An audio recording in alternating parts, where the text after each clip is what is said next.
7,073 pesos. Yan ang net na kinita natin sa fourth harvest ng nyog dito sa farm. Tingin mo, ilan ang makakawit natin? Noong nakaraan ay naka 600 plus. Ilan?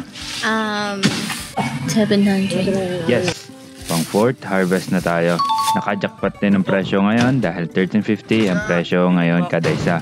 Siyempre pa at may entry si Jay ng kakulitan. Saka makakapulot nung 8,000. Tada!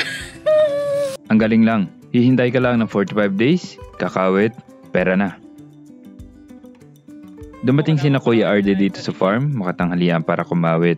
Kasama pa rin si Kuya Arvin at may bagong recruit, si Bong.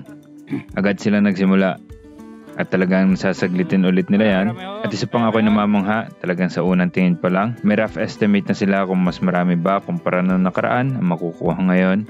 At ang good news, mas marami daw ngayon sa estima nila.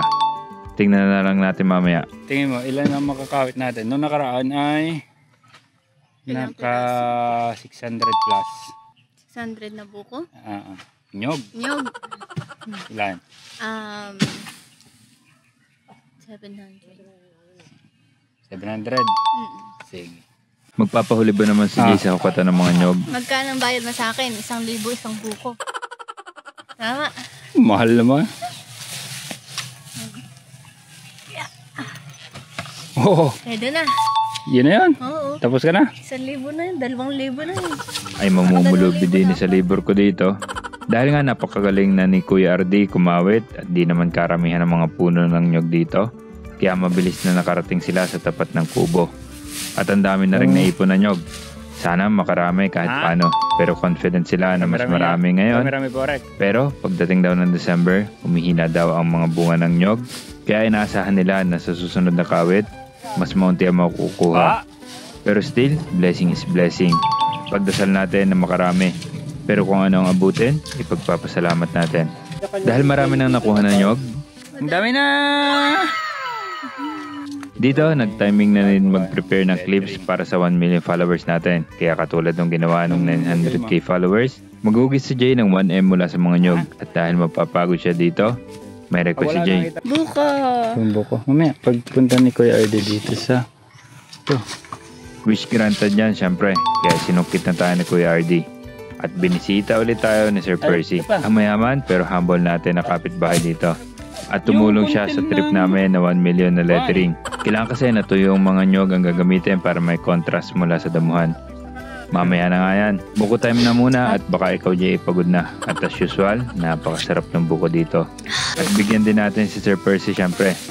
Dahil marami ang sabaw, hindi namin naubos ni Jay kahit share pa kami. Kaya nung pagbukas ko,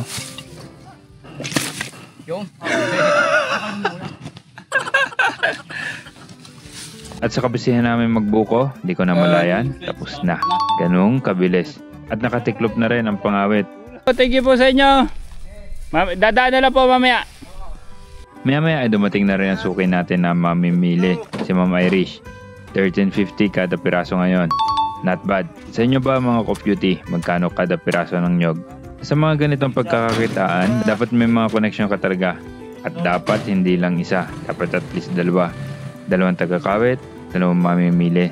At least para may choice ka rin. At halimbawa, hindi available ang isa, may isa ka pa makokontakt. At good thing, mababait ang mga kapitbahay natin dito at pinapakilala tayo sa mga tamang tao. Nabalaho pa nga ang jeep paglipat ng next spot, pero pinagtulungan na lang namin. At sa skill ng driver, nakaahon man, talaga medyo madulas ang lupa dito sa lugar Palagi kong sinasabi, ang laking blessing nitong nabili namin na property ni Jay. Sobrang excited kami sa magiging future namin dito. Mga developments, projects, unti-unti lang, po-progress din. Naka 626 tayo na nyog, kaya total natin ay 8,451 sa 1350 isa. Tinawad ng piso.